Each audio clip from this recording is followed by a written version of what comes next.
खबर दिन भर देखेंगे आप। मैं हूं आपके साथ आपका मेजबान रहीम अहमद खान। नजर डालेंगे देश और दुनिया की तमाम बड़ी खबरों पर। आगाज हेडलाइंस के साथ करेंगे।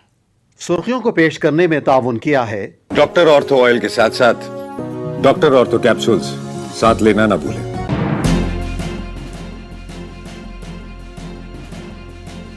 राहुल गांधी ने लोकसभा में उठाया डोकलाम में मुबैना चीनी तीरंदाजी का मामला। हुक्मरान जमात के अरकान ने किया सख्त एतराज।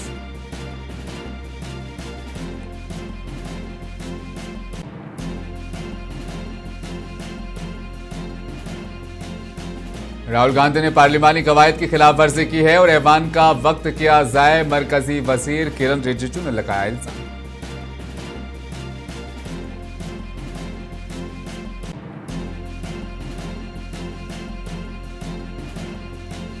वजीर आला ममता बनर्जी ने एक मरतबा फिर SIR को लेकर इलेक्शन कमीशन और वजीर आजम को बनाया तनकीद का निशाना। कहा इलेक्शन कमीशन बीजेपी का निजी इदारा यानी IT सेल बन गया है।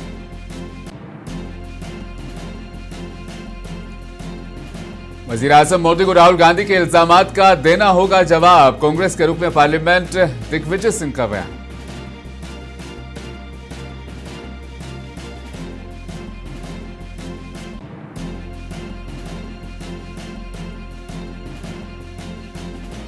सऊदी हुकूमत ने खिदमात के मयार पर पूरा ना उतरने वाले ट्रेवल एजेंसियों के मुआहदे आर्जी तौर पर किया मुअत्तल। यह फैसला बाकायदा है जायजा अमल के बाद किया गया। पार्लियामेंट के बजट इजलास के दौरान आज लोकसभा में उस वक्त शदीद हंगामा आराई देखने में आई जब सदर जमहूरिया के खिताब पर शुक्रिया की तहरीक पर बहस जारी थी। अपोजिशन लीडर राहुल गांधी ने डोकलाम में मुबैना चीनी तीरंदाजी का मामला उठाया तो ऐवान का माहौल गर्म हो गया। हुक्मरान जमात के अरकान ने सख्त एतराज किया, जबकि वजीर दिफा राजनाथ सिंह और वजीर दाखिला अमित शाह भी अपनी नशिस्तों से उठ खड़े हुए।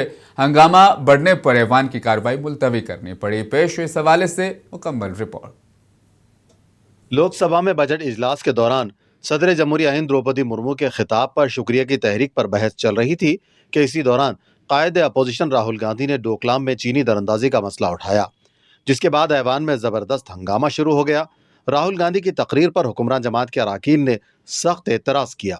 वजीर दिफा राजनाथ सिंह और वजीर दाखिला अमित शाह ने भी उनके दावों की मुखालिफत करते हुए मुदाखलत की। शोर शराबा इतना बढ़ गया कि तकरीबन 45 मिनट तक कार्रवाई मुतासिर रही और आखिरकार लोकसभा को मुलतवी करना पड़ा। राहुल गांधी ने अपनी बात के दौरान साबिक फौजी सरबराह मनोज मुकुंद नरवणे की किताब 4 स्टार ऑफ डेस्टिनी का हवाला देना चाहा, जिस पर वजीर दिफा ने एतराज़ किया और कहा कि किताब अभी शाये नहीं हुई है, इसलिए इसका हवाला कवायद के खिलाफ है। इस पर राहुल गांधी ने इल्ज़ाम लगाया कि हुकूमत ने किताब की इशाअत रोक दी है, जबकि उन्होंने एक मैगजीन में शाये इक़्तिबास का हवाला देकर कहा कि डोकलाम से मुताल्लिक़ हक़ाइक़ को दबाया जा रहा है। And this is from the memoirs of Army Chief Naravane. And I'd like you to listen nicely. You will understand exactly who is patriotic, who is not. It'll take a little while, so this is about when 4 Chinese tanks were entering Indian territory. They were taking a ridge in Doklam, and the army chief writes, and I quote from an article that is quoting his book. The tanks were within a few hundred meters of Indian positions on the Kailash range. No, sir. No, we only started. No, he is not yielding. Sir, he is not yielding. वज़ीर दिफा राजनाथ सिंह ने जवाब में कहा कि संगीन इल्ज़ामात बगैर मुस्तनद सबूत के नहीं लगाए जा सकते। बाद-अज़ां वज़ीर दाखिला अमित शाह ने भी एतराज़ किया कि गैर शायशुदा किताब का हवाला ऐवान में देना मुनासिब नहीं, और ये भी कहा कि मुतल्लक़ा मैगज़ीन में हक़ाइक़ को तोड़ मरोड़ कर पेश किया गया है। माननीय विपक्ष के नेता कह रहे हैं हमें बोला नहीं जा रहा है। आपने एक व्यवस्था दे दी कि नरवणे जी की किताब प्रकाशित नहीं हुई है, जो मैगजीन है उसको कोट नहीं किया जा सकता। फिर उन्होंने मैगजीन और नरवणे जी की किताब के अलावे कैलाश रिज में टैंक, इनको किसने बताया आया था? किसने बताया? ये लिखा हुआ नहीं पढ़ सकते आप, अध्यक्ष जी ने ना बोला है, नहीं बोल सकते। अध्यक्ष जी आपने व्यवस्था दी। इसी दौरान कांग्रेस पार्टी ने सख्त रद्दअमल देते हुए इल्जाम लगाया कि हुकूमत अपोजिशन की आवाज दबाने की कोशिश कर रही है और गैर आरामदा सवालात से बच रही है। पार्टी का कहना है कि कायदे हिज़्ब इख्तिलाफ को बात करने से रोकना जमहूरी रिवायत के खिलाफ है। लोकसभा स्पीकर ओम बिरला ने सूरत हाल वाज़ेह करते हुए कहा कि पार्लिमानी कवायद के मुताबिक किसी भी गैर शायशुदा किताब या अखबार का हवाला ऐवान में नहीं दिया जा सकता और इस बारे में अरकान को पहले ही हिदायत दी जा चुकी हैं। ब्यूरो रिपोर्ट, मुंसिफ टीवी।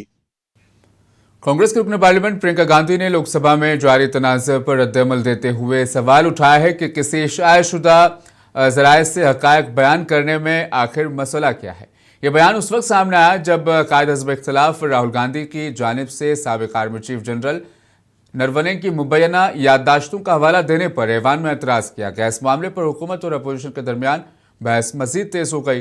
प्रियंका गांधी ने भी सवाल उठाया कि इस मसले पर हुकूमत इतनी खौफजदा क्यों। देखिए, नहीं, ये गलत बात है। जो रूल है, एक पब्लिश्ड सोर्स होना चाहिए, चाहे वो मैगजीन हो चाहे वो किताब हो। ये मैगजीन में पब्लिश्ड है, एक्सेप्ट है किताब का, तो इसमें तो कोई अनऑथेंटिकेटेड सोर्स नहीं है, वो ऑथेंटिकेट कर लेंगे राहुल जी, तो उसमें प्रॉब्लम क्या है? डर किस बात का है? डर किस बात का है? डर एक लाइन का है, सिर्फ एक लाइन का डर है।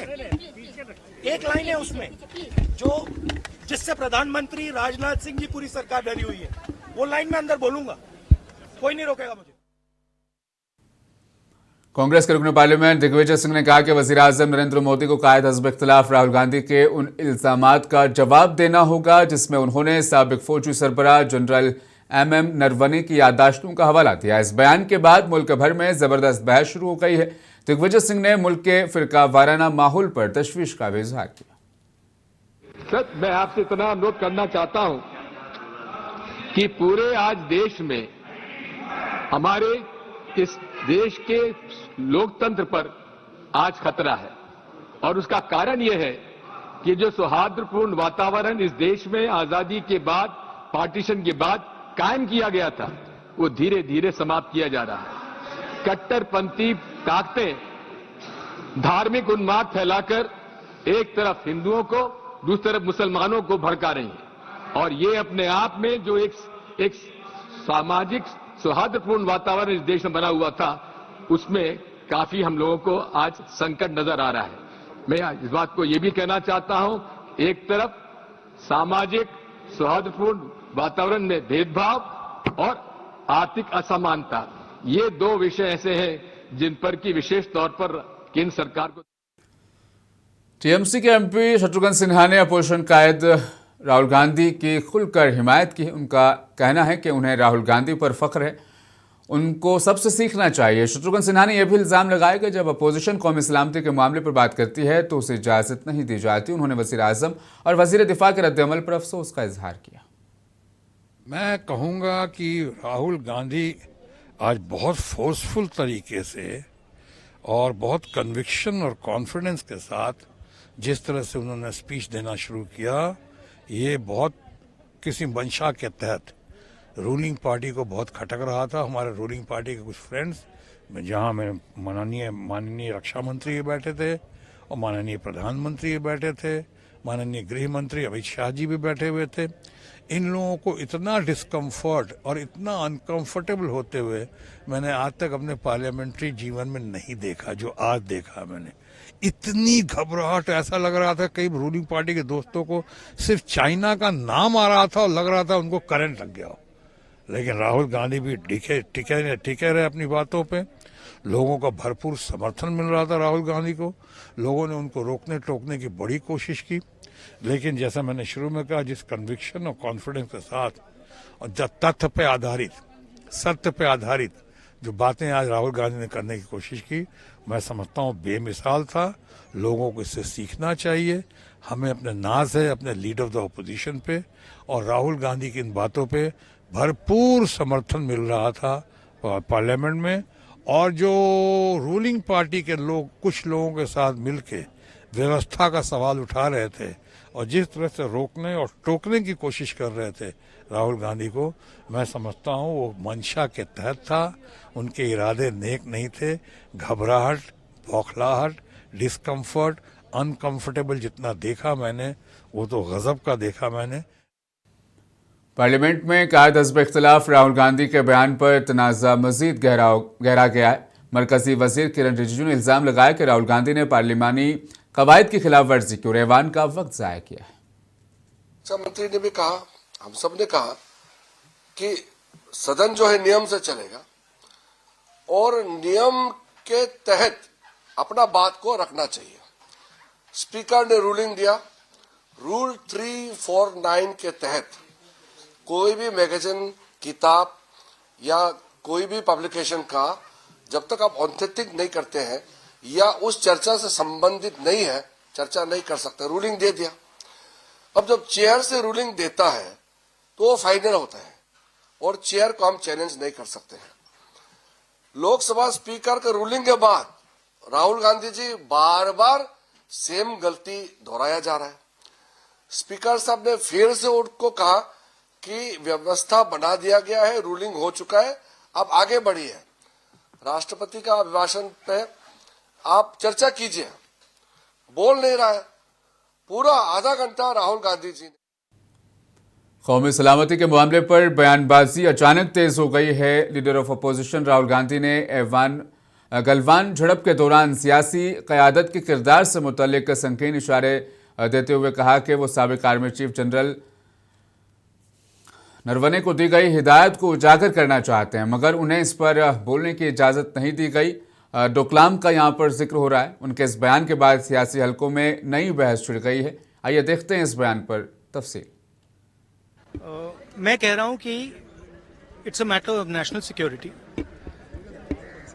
These are the words of army chief, serious leader of our forces, and it's a conversation that he has had with Rajnath Singh ji and also with Mr. Narendra Modi.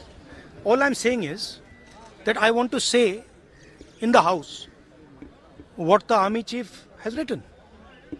बस वही मैं बोलना चाह रहा हूँ, आर्मी चीफ ने क्या बोला है, मोदी जी ने उनसे क्या कहा, राजनाथ सिंह जी ने उनसे क्या कहा, क्या ऑर्डर दिया, मैं पार्लियामेंट हाउस में बोलना चाहता हूँ। पता नहीं इतने क्यों डरे हुए हैं। That's not the point here. The point here is exactly what the Prime Minister said and what Rajnath Singh ji said.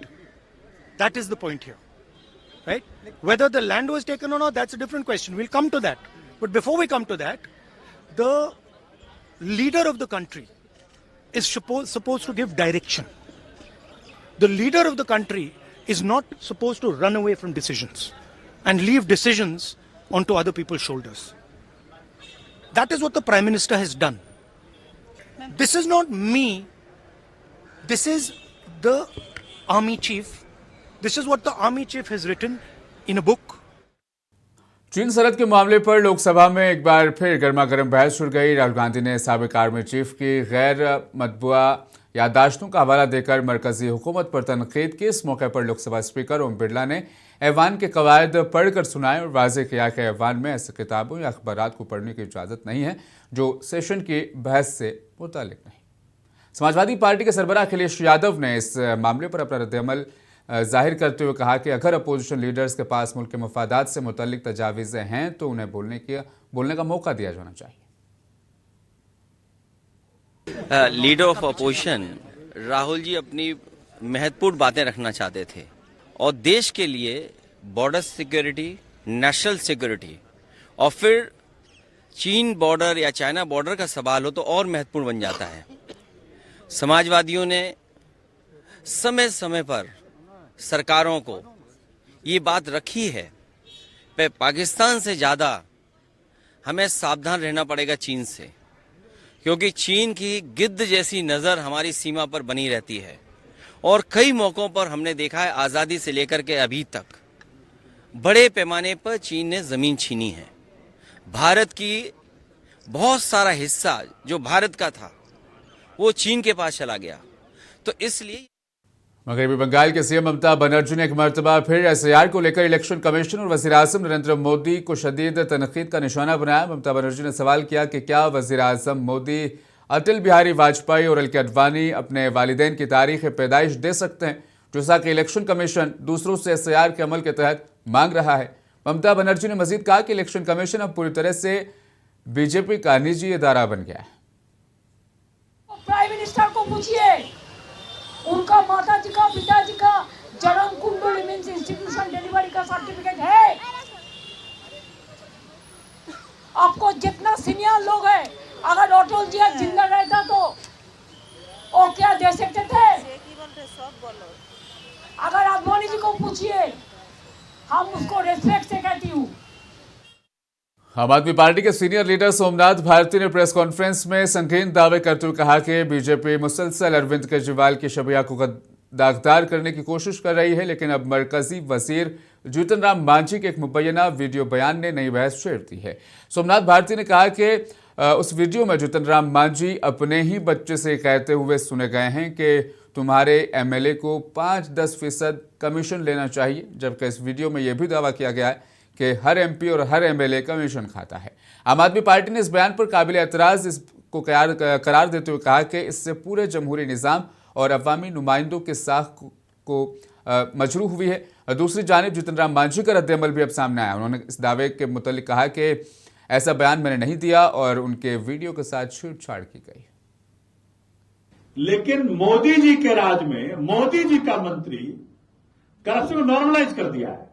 हाँ, कह रहे भैया खुल के लो, 10% तो लो ही डेवलपमेंटल वर्क से, और 10 नहीं तो 5 तो ले ही लो, खुल के कहा है। लेकिन ना तो मीडिया इसकी बात कर रही है, ना भाजपा इसकी बात कर रही है, ना नीतीश जी इसकी बात कर रहे हैं। अरविंद केजरीवाल जी के ऊपर इल्जाम लगा करके उनकी जो आपने जो फजीयत करने का प्रयत्न किया, एक नया पैसा कहीं निकला नहीं।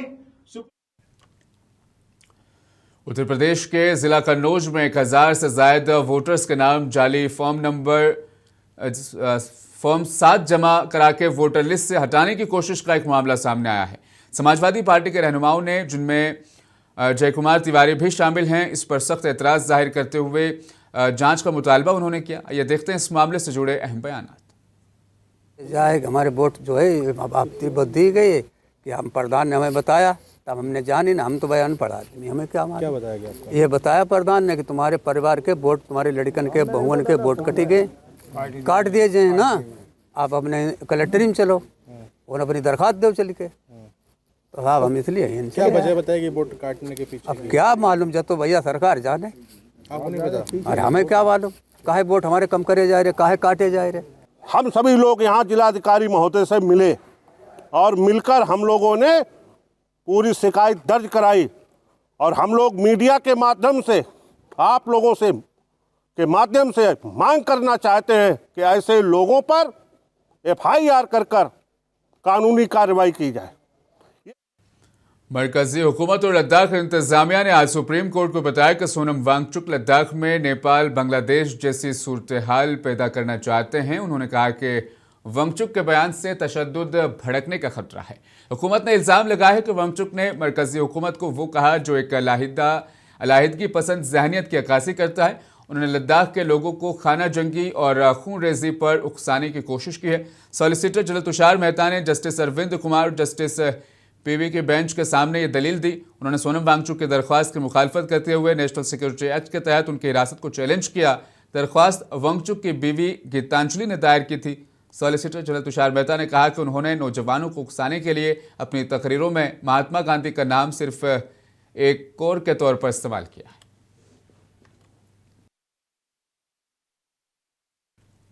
उत्तर प्रदेश के चीफ मिनिस्टर योगी आदित्यनाथ ने आज सरदार पटेल एम्प्लॉयमेंट जोन के कयाम की तजवीज़ का जायजा लेने और उस पर तबादला ख्याल करने के लिए एक मीटिंग का इनेकाद किया।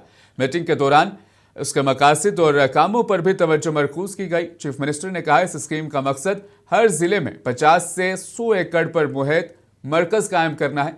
उन्होंने कहा कि इक़दाम सनअती तरक्की को रोजगार के साथ जोड़े रखने पर मरकूज करता है, जिसमें डिस्प्ले डिवीज़न, ट्रेनिंग हॉल्स, जिला सनअती मराकज़ और बैंकिंग की सहूलियात शामिल हैं।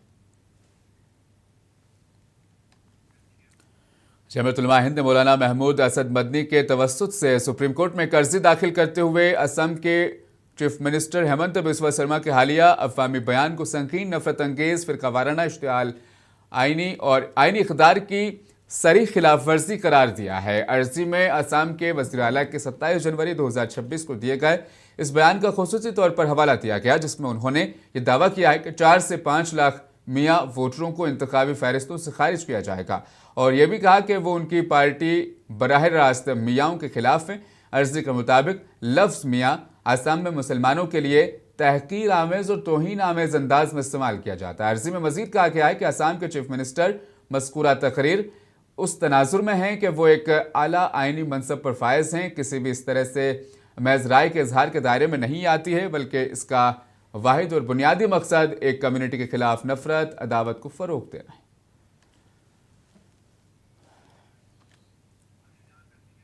मुल्क की दिफाई तैयारियों को मजबूत बनाने के लिए अपने दिफाई बजट में बड़ा इजाफा कर दिया गया है। मई में पाकिस्तान के साथ फौजी कशीदगी के बाद मरकजी बजट में दिफाई अखराजात को 15% बढ़ाया गया। नए माली साल के लिए दिफा के शोबे में अरबों डॉलर मुख्तस किए गए हैं, जिनका मकसद जदीद टेक्नोलॉजी का असूल और अस्करी निज़ाम को मज़ीद मौसर बनाया जाना है। आइए देखते हैं इस फैसले की तफसीर इस रिपोर्ट में। निर्मला सीतारमण ने माली साल 2026-27 का मरकजी बजट पेश करते हुए दिफा के लिए 85 अरब 40 करोड़ डॉलर मुख्तस करने का ऐलान किया है, जो गुज़श्ता साल के मुकाबले में तकरीबन 15% ज़्यादा है।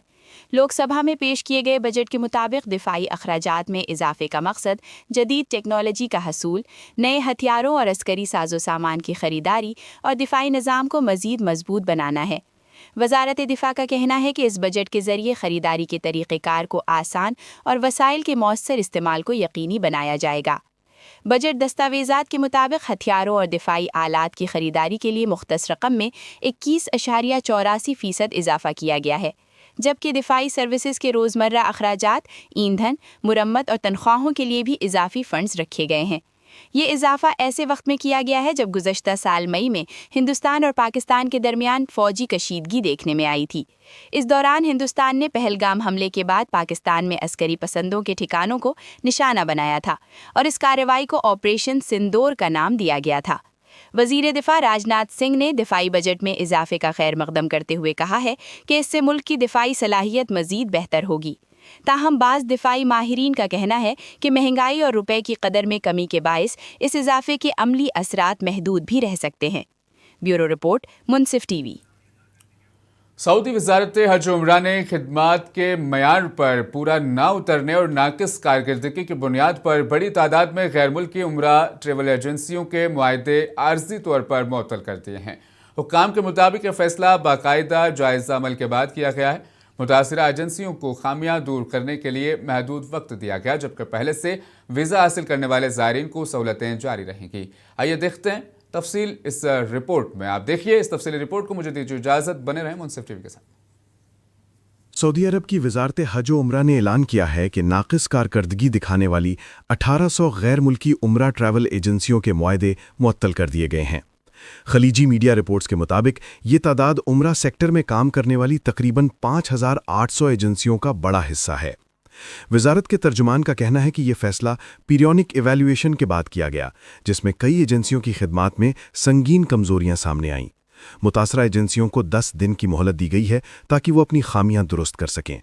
हुकाम के मुताबिक मुअत्तली फिलहाल सिर्फ नए उम्रा वीज़ों के इजरा तक महदूद है। जिन ज़ायरीन के वीज़े पहले से जारी हो चुके हैं या बुकिंग मौजूद है, उन पर इस फैसले का कोई असर नहीं पड़ेगा।